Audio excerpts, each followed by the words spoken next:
All right, let's start off with the SPY. We see that we had a gap up and closed down. If we look more on the, let's look on a 30-minute, give us a little bit of price action. You can see opened up here, pretty much came down, popped up, and this is pretty much the gap that we need to kind of fill. We need to hold these levels. Let's look at like an hourly to kind of see if we can get something else going on. So again, if it pops above this level, it could continue to run. This could be something that somebody would look at, and let's say if you didn't know the time frame, a lot of people would say this is a bull flag setting up to pop up to the upside.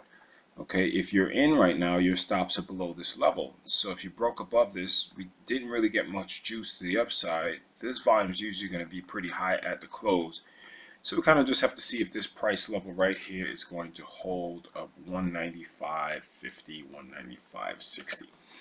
195.60. Weekly's not really going to show you much because at the end of the day, it's only Monday. So we have to see what's going on. We have from the video that I did over the weekend, we still have the higher lows in place. And until then, we still have to have the bias to the upside. You see the low is higher.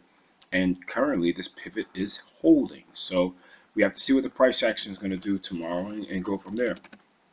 QQQ, same thing. Gap up, close down. You look at the 15-minute, you could even use the 15-minute, that's fine. You see the open and then pretty much came sideways and didn't recapture this high. So we have to see how this price action is going to hold. Again, the pivot is holding for now, and we'll see how this one plays out.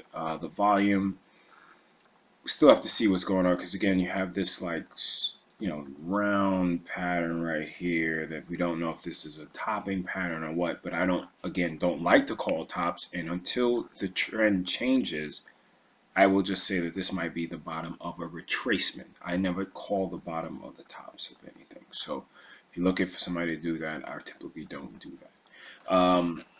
IWM actually gapped down and they closed down strong to the downside. So again, you can see if you even have this on an hourly that, if you're looking to go short, you just put your stop above this price level right here, and that's your risk, and you calculate it accordingly. So we'll see how this one plays out. You can see it right there. Okay, and if you were aggressive, you saw the volume decrease and you entered a short. You might be in the short already to the downside based on the break of this low. So we have to see how this one plays out. Diamond, Diamond's still in this little, this little area that we're talking about, and it's still kind of in congestion, but it's still holding these pivots. Again, if you look at this pivot coming from here, you can see you got this, this, this. So until it breaks one of those, you're gonna have to have the bias to the bull side. Okay, if it's some people are just like, listen, I don't feel comfortable. I'm not super bullish, I'm not super bearish. You shouldn't be either one. You should just trade what's in front of you. And again, if you get stopped out because you said, you know what, I see these higher lows in the weekly and I'm just continuing to buy longs, and you get stopped out, there's no shame in that. As long as you calculate your risk versus your reward, what's the big deal? That's the part of trading. Apple, sideways action. You can see pretty much from the product announcement on the 9th, it's pretty much just been trading sideways. Facebook has pretty much given some ugly action as well. You could say, okay, we have the higher lows in place, which is, nothing's wrong with that. You could say that these are in place and maybe you still have the bias to the upside, but you could definitely see that this price action is pretty sloppy from this previous low as well. So you could just see from here, it's just been churning, coming back in. So it could pop either one way or the other, but as far as the bullish power, we're not really seeing a lot of it. Tesla is continuing to, after this gap up, it's continuing to go higher. The volume looks pretty good, and hey, it is what it is. It looks good. Solar City actually looks like it might have some more downside going to it based on, you've seen this low popped up, didn't even test this. Well, it came close and tested right here. Came up, flushed down. Came up, looks like it might be layering this previous pivot or this area, it might go down some more. So again, we have to see how this one plays out. The volume was weaker on the retracement, so that's how that's playing out. Netflix, same type of the pullback.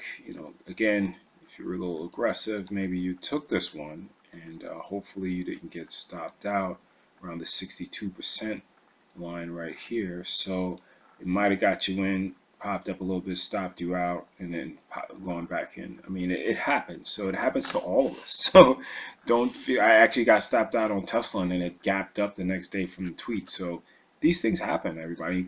You just got to move on and take the trade. Next time it comes up, don't be afraid, and go from there. So we're just looking at some names. Again, the stuff that was popping up, Goldman Sachs still looks good. Maybe if I'm not the breakout guy, so I got in here.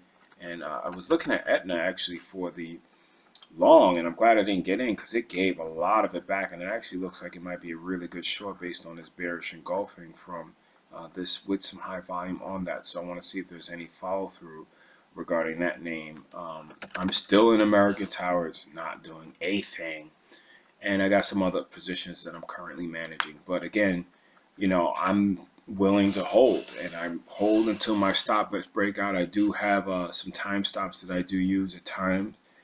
Based on some other stuff that I don't really want to go into, but I do look at a lot of time as well regarding my trading. And currently, I might just roll my stop up a little bit, or I might just leave it where it is. Again, I'm looking for this trade to go more to the latter part of October, and my target is around this 100 level. So that's my risk reward is actually 10 to 1 on this one. So that's typically how I like to trade. So if I get dinged, that's cool, because when it hits pretty well. So hopefully this helps you. And again, we'll see what the price action gives tomorrow, because today was kind of, again, going back to the SPY, it's still going higher, still holding these pivots, but we have to see if it's going to continue, and how is it going to continue. Is it going to break this high, continue to the upside, or break this low, and where it's going to close? We don't want to guess. Again, we know based on the weeklies that we have an uptrend currently. So let's see how it goes from there. Take care.